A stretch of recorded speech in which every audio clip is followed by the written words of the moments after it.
A very good morning to all of you. आज हम start करने जा रहे हैं unit number first solid state का lecture number second.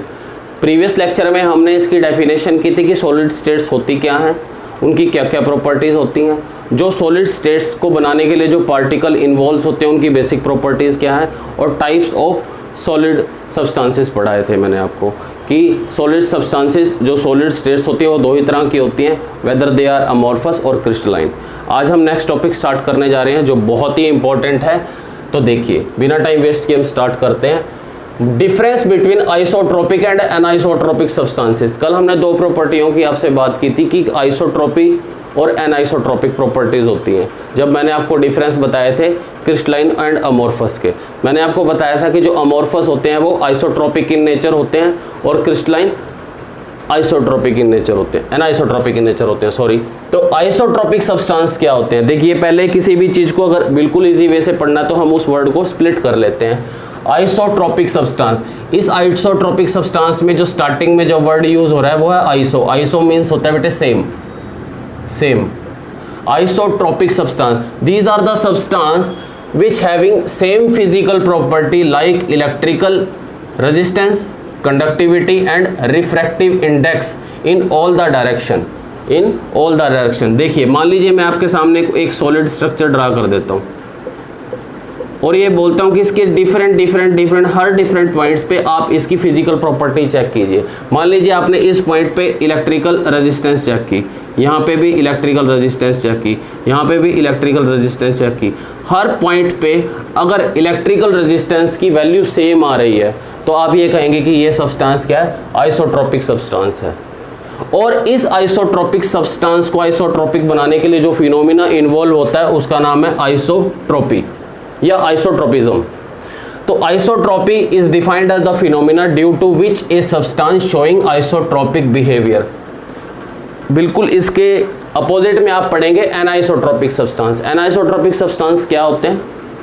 Anisotropic substance वो सब्सटेंस हैं जिसके अंदर ये सभी फिजिकल प्रॉपर्टी जो आपने पढ़ी, इलेक्ट्रिकल रेजिस्टेंस, रिफ्रैक्टिव इंडेक्स और कंडक्टिविटी, इनकी वैल्यू अलग अलग डायरेक्शन पर अलग आएगी। They don't showing same value of all this physical property in different direction और different places. For example metal and sulphide, जितने भी मेटल्स होते हैं और उनके सल्फाइड होते हैं उनमें अलग अलग पोजीशन पे अगर आप सेम फिजिकल प्रॉपर्टी को चेक करोगे तो वैल्यू डिफरेंट आएगी। मान लीजिए मैं कहता हूँ कि ये आपके पास एक सब्सटेंस है और इसमें आप अलग अलग प्लेस पे अगर कोई एक पर्टिकुलर फिजिकल प्रॉपर्टी को चेक कर रहे हैं तो उसकी वैल्यू डिफरेंट आएगी। तो इस तरह के सब्सटेंसेस को बोलते हैं एनाइसोट्रोपिक सब्सटेंसेस। और एनाइसोट्रोपिज्म और एनाइसोट्रोपी क्या होता है? एनाइसोट्रोपी और anisotropism is defined as the phenomena due to which a substance is converted into anisotropic और it is a phenomena by virtue of which a substance showing an isotropic behaviour. Example metal and their sulphide. जितने भी आपके amorphous substances होते हैं, amorphous solids होते हैं, वो सब एनाइसोट्रोपिक की रेंज में आते हैं और आइसोट्रोपिक की रेंज में आते हैं। और सिमिलरली जितने भी क्रिस्टलाइन होते हैं वो सब एनाइसोट्रोपिक की रेंज में आते हैं। नेक्स्ट वन, ये 4 डेफिनेशन है सेकंड टॉपिक। ये डेफिनेशंस आपको बहुत ज़्यादा हेल्प करेंगी नेक्स्ट जो आप टॉपिक पढ़ेंगे। यूनिट सेल क्या होता है, प्रिमिटिव यूनिट सेल्स क्या होते हैं, नॉन प्रिमिटिव यूनिट सेल्स क्या होते हैं, उनकी अरेंजमेंट क्या होती है, एफसीसी क्या होता है, बीसीसी क्या होता है। तो उन वहाँ जाने के लिए पहले आपको ये बहुत ही 1 मार्क्स के क्वेश्चन में कई बार पूछा जाता है, एमसीक्यू में पूछा जाता है। तो हम पढ़ते हैं इन 4 डेफिनेशनों को, बहुत ही ज़्यादा इंपॉर्टेंट है। सबसे पहले इन डेफिनेशन को पढ़ने से पहले मैं एक वर्ड क्लियर करना चाहता हूँ आपके सामने। What do you mean by lattice? Lattice क्या होता है? लैटिस बेसिकली बोलते हैं नेटवर्क को। बहुत सारे पार्टिकल, बहुत सारी चीज़ें अगर एक दूसरे के साथ जॉइंट हो जाती है तो वो एक स्पेशल काइंड का स्ट्रक्चर बनाते हैं, उसे बोलते हैं लैटिस। लैटिस मीन टू से नेटवर्क। तो फर्स्ट है lattice enthalpy. What do you mean by lattice enthalpy? Enthalpy आप लोगों को पता है, एंथैल्पी का मीनिंग होता है एनर्जी। एनर्जी तो मैंने आपको बताया लैटिस का मतलब है नेटवर्क। किसी भी नेटवर्क को ब्रेक डाउन करने के लिए, किसी भी नेटवर्क को तोड़ने के लिए, मान लीजिए मैं कहता हूँ एक लैटिस है, इसको तोड़ने के लिए जितनी एनर्जी यूज हो रही है उसे बोलेंगे लैटिस एंथैल्पी। तो it is defined as the amount of energy, it is defined as the amount of energy which is required to break down the solid. आपको पता है सॉलिड जो स्ट्रक्चर है वो कोई ना कोई लैटिस है, कोई भी चीज़ सॉलिड तभी है जब उसने अपना नेटवर्क बनाया हुआ है। तो हम बात कर सकते हैं कि lattice enthalpy it is defined as the amount of energy required to break down the solid. किसी भी सॉलिड को अगर आप ब्रेक कर रहे हैं उसके कंस्टिट्यूएंट पार्टिकल्स में, तो इस प्रोसेस में जितनी एनर्जी यूज होती है उसे बोलते हैं लैटिस एंथैल्पी। फॉर एग्जांपल आपने NaCl लिया, NaCl के ऊपर आपने अप्लाई किया हीट को, हीट अप्लाई करने से क्या हुआ कि NaCl अपने कंस्टिट्यूएंट पार्टिकल्स में डिवाइड हो गया, like Na positive and Cl negative. This is called, this amount of energy is called lattice enthalpy. Second one lattice point. Lattice point मैंने आप लोगों को कल बताया था कि मैटर चाहे सॉलिड हो, चाहे लिक्विड हो, चाहे गैस हो, वो मिलके किससे बनता है, किसी ना किसी कंस्टिट्यूएंट पार्टिकल से, कंस्टिट्यूएंट पार्टिकल से। अगर कंस्टिट्यूएंट पार्टिकल नहीं है तो कोई भी मैटर बन ही नहीं सकता।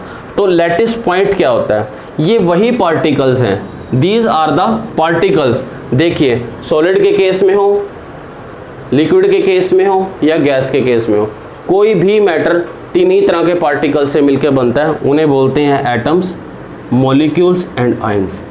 तो आप कह सकते हैं कि लैटिस पॉइंट क्या है, these are the particles by the arrangement of which solid is prepared. ये वो पॉइंट्स हैं या वो पार्टिकल्स हैं जिनके मिलने से कोई लैटिस बनती है। मान लीजिए मैं कहता हूँ ये एक लैटिस है,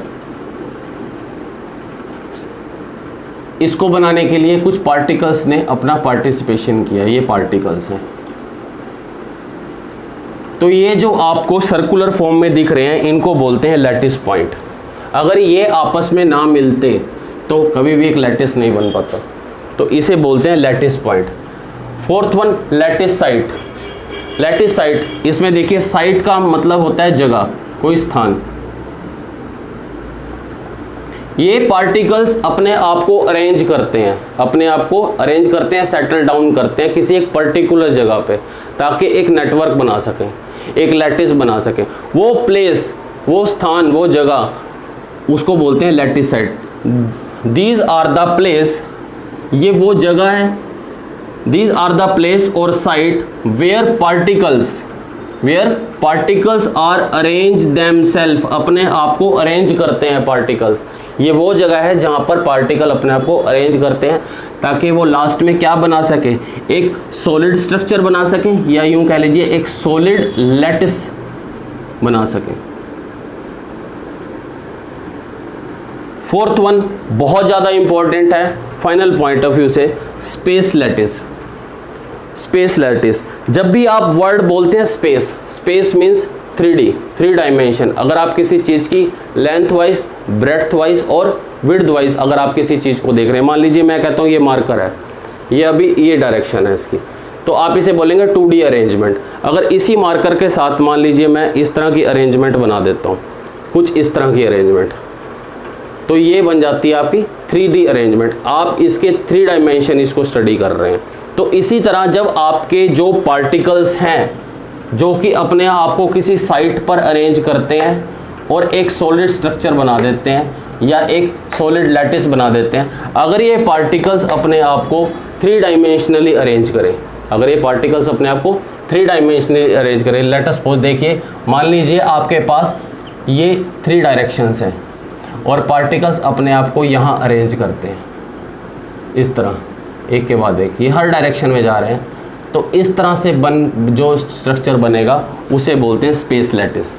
क्या बोलते हैं? Space lattice. तो 3D arrangement, 3 dimensional arrangement of particles की 3 dimensional arrangement, length wise, breadth wise, width wise, अगर वो तीनों डायरेक्शन में अपने आप को अरेंज कर रहे हैं तो इस तरह से जो एक शेप बनेगी उसे बोलते हैं स्पेस लैटिस। तो आज आप लोगों ने डिफरेंस किया आइसोट्रोपिक और एनाइसोट्रोपिक सब्सटेंसेस के बीच, उसके एग्जाम्पल पता किए, किस फिनोमिना की वजह से, due to which phenomena the substance showing isotropic behaviour, isotropy and anisotropy, this is the phenomena. उसके बाद आपने ये 4 की पॉइंट्स पढ़े ताकि आपको फर्दर लेक्चर में जो न्यूमेरिक पोर्शन आएगा और थ्योरेटिकल पोर्शन आएगा उसे आपको समझने में इजी रहे। उसमें आपने पढ़ा लैटिस एंथैल्पी क्या होती है। एंथैल्पी मीन्स टू से एनर्जी, वो एनर्जी जो यूटिलाइज होती है किसी भी नेटवर्क को ब्रेक डाउन करने में। एग्जांपल लिया आपने NaCl का, NaCl को ब्रेक डाउन किया आपने with the help of heat.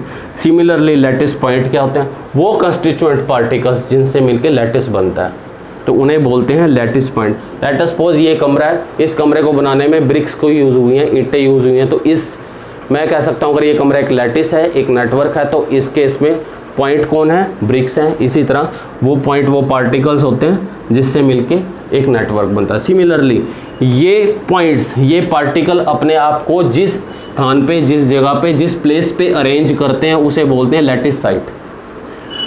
Similarly space lattice क्या होता है, जब ये पार्टिकल्स अपने आप को 3D अरेंजमेंट करते हैं, 3 डायमेंशन में अपने आप को अरेंज करते हैं, तो उससे जो नेटवर्क मिलके बनता है, जो नेट लैटिस बनता है, उसे बोलते हैं स्पेस लैटिस।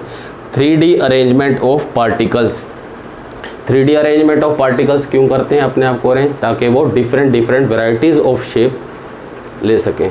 तो मैं हट जाता हूँ, आप इसका स्क्रीनशॉट ले लीजिए बेटे, और होप सो आप लोगों को ये जितना भी मैंने अभी तक कराया आप नोट डाउन कर रहे होंगे। आपके कोई भी क्वेरी या कोई भी क्वेश्चन होते हैं तो आप इसे कमेंट सेक्शन में लिखें, और हम नेक्स्ट लेक्चर में, लेक्चर नंबर 3 में हम यूनिट सेल को बहुत डिटेल से पढ़ने जा रहे हैं। Thank you.